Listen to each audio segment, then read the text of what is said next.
If you're always the problem, if telling the truth gets you punished, and their version of the story never matches your lived experience, your reality, this is for you.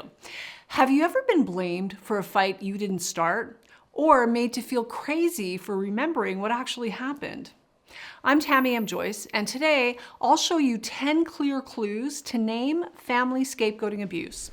Drop the shame and protect your peace, even if the family never changes. By the end, you'll trust your reality and know your next right step. Let's get you back to solid ground. To start, the term scapegoat originates from the Old Testament, where all of the sins of the tribe were symbolically laid upon a goat. Now, this chosen goat was then cast out and banished into the wilderness, taking all of the tribe's transgressions and subsequent shame with it.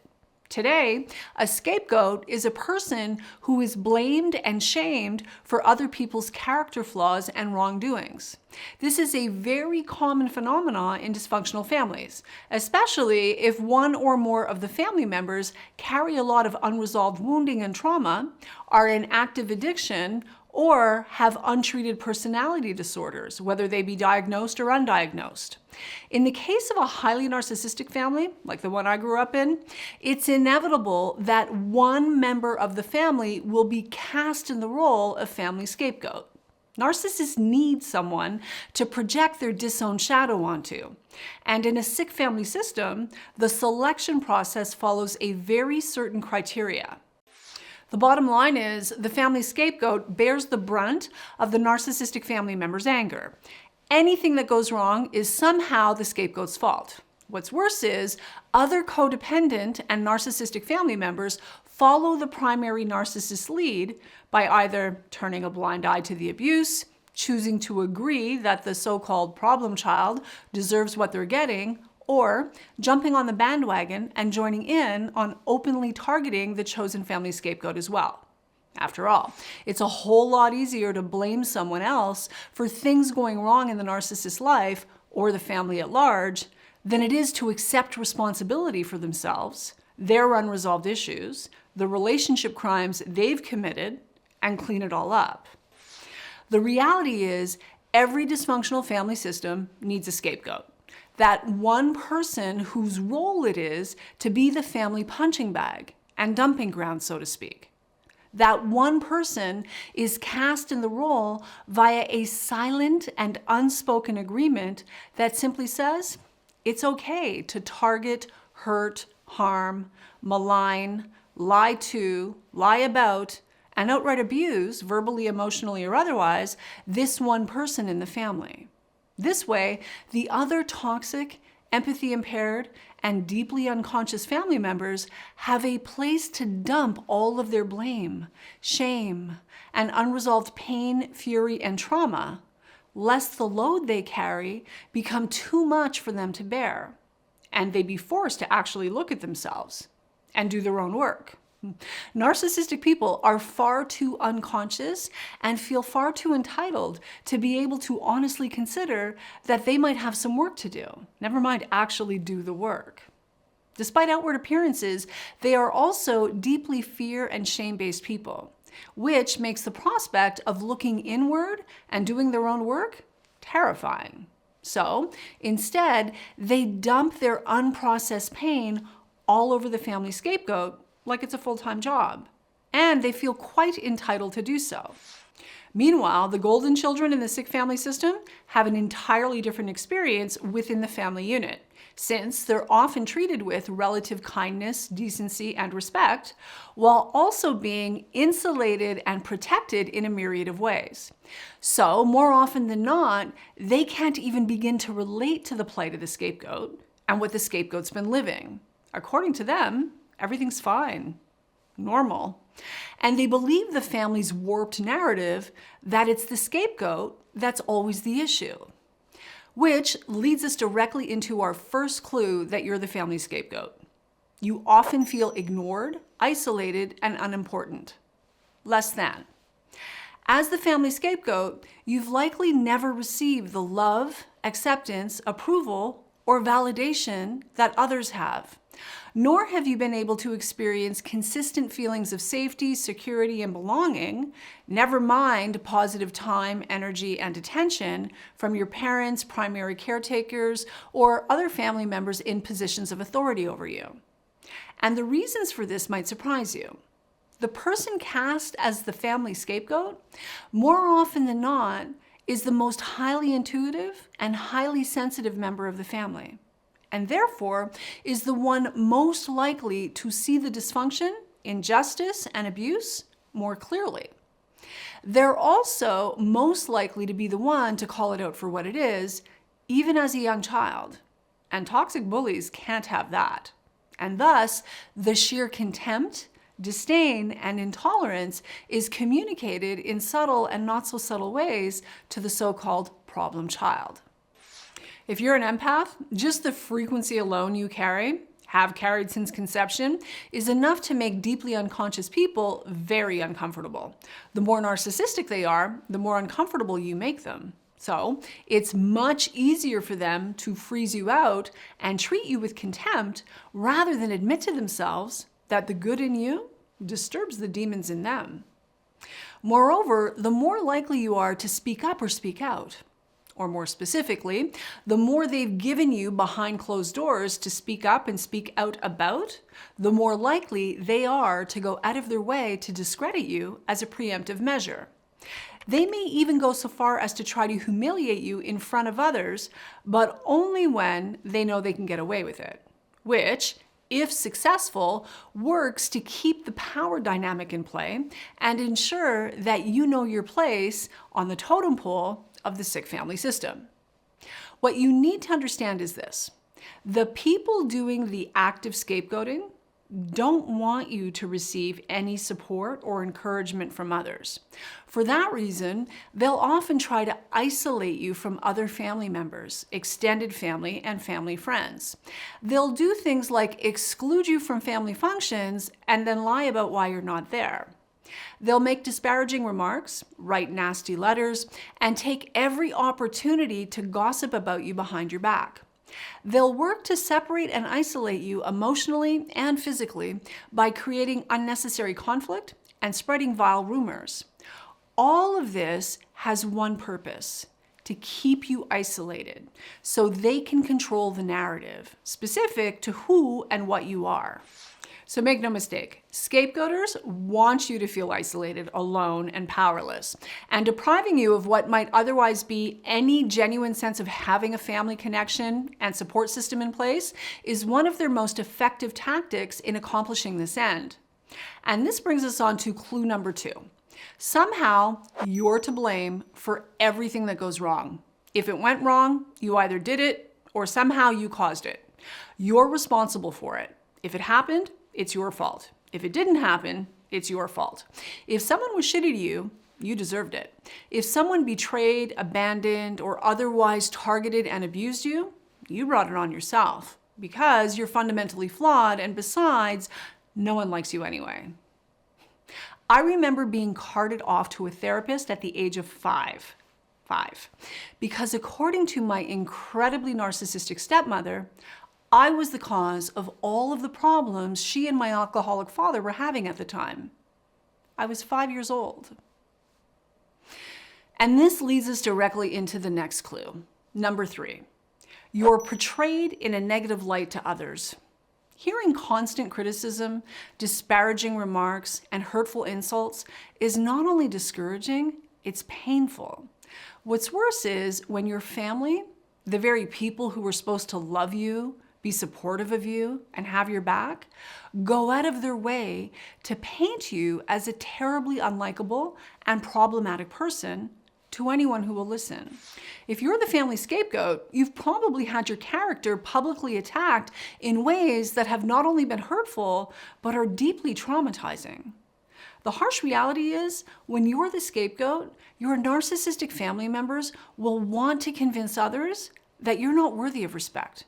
Again, targeting you is much easier to do than honestly admitting their own role in the family's dysfunction and the extent of the damage they've inflicted on you over decades of time. The truth wouldn't make them look very good now, would it? Furthermore, they cannot afford to run the risks that outsiders might align themselves with and be supportive of you in any way. So they go out of their way to make sure everyone sees you in a negative light while simultaneously painting themselves as something far more innocent, kind, helpful, loving, angelic even, than they are even remotely close to being in reality. So, what does this mean for you? Well, it means you go through life feeling like a walking target, the family punching bag. The scapegoat is the person who bears the brunt of the family's pent-up frustration, anger, and rage. If this is you, you undoubtedly feel singled out, ridiculed, and find that you're often made into the butt of every family joke. They'll rarely miss an opportunity to put you down or laugh at your expense. And unfortunately, it doesn't take long for outsiders and other relatives to follow in your family's behavior because they may not be aware of what's actually happening or the extent of the damage being done. At times, you may feel like you're going through life with a warning label attached to you. New friends and potential in-laws might get a clear message about your flawed character as per your family's warped narrative. There's nothing like meeting someone new and having them say, "Oh yeah, I've heard about you," with a knowing look, and not a nice one at that. And all thanks to the negative narrative your toxic family members run with when you're not in the room. Which brings us to the next big problem, clue number 5, projection. Narcissistic family members project their own shortcomings, attitudes, and behavior onto you. Here's what that's like. They'll yell at you and accuse you of screaming at them. They'll go through life entitled and self-centered to the extreme and accuse you of being selfish. They'll lie and cheat, then accuse you of lying and cheating. If they're a thief, guess what you'll be called? I once had a highly narcissistic uncle, a very sick man, who was, among other things, a professional car thief and a convicted felon. He caused an enormous, and for me, extremely traumatic family drama by accusing me of being exactly what, in fact, he was, a thief. According to him, I had stolen a bag of jewelry that in reality had never even gone missing. Project much? Now, comment below and tell me whether or not you identify as the family scapegoat. Let me know in the comment section below. And if you'd like to learn more about working with me in one of my coaching programs, there's a link in the description below this video where you can apply to see if you qualify for a free one-on-one consultation with either myself or a member of my team. This next clue is classic. Number 6, your success and achievements are minimized. Your good qualities, achievements, and successes are diminished and downplayed. They can't be genuinely happy for you, celebrate you, or allow others to see the light in you, the good in you, or the truth of who you are. Narcissists are incredibly envious by nature. They don't know how to cheer for anyone other than maybe their golden children, and only then because they see the golden children as an extension and reflection of themselves. They're scarcity-minded, and anything good you have going for you highlights their own lack, even if that's only perceived lack in their own minds. They are competitive, small, petty, jealous, and envious. So your successes and achievements or any good thing you have going on in your life will be downplayed, minimized, and if possible, sabotaged even, if they think they can get away with it. They're that mean. Now, you might be thinking, how is this possible? Well, how it's possible is clue number 7.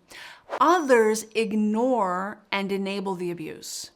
None of this could go on if it weren't for the enablers.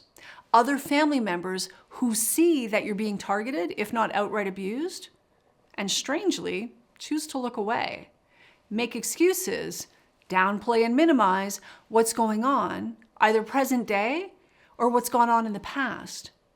And without question, one of the reasons they do this is not just ignorance, but pure cowardice. If you're the one being abused, then they and their own children are safe for the time being, and they feel good about that.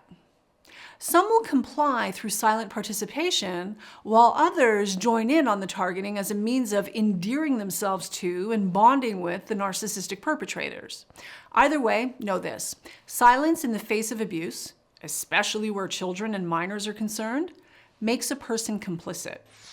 Those who sit around staring at their shoes or the ceiling, pretending nothing's happening when someone's being targeted by a toxic bully, are full participants in the abuse, period. They get no free passes in terms of responsibility. And this leads us to clue number 8. The inevitable result of all of this scapegoating abuse is that you seriously struggle with self-doubt and an inability to trust yourself.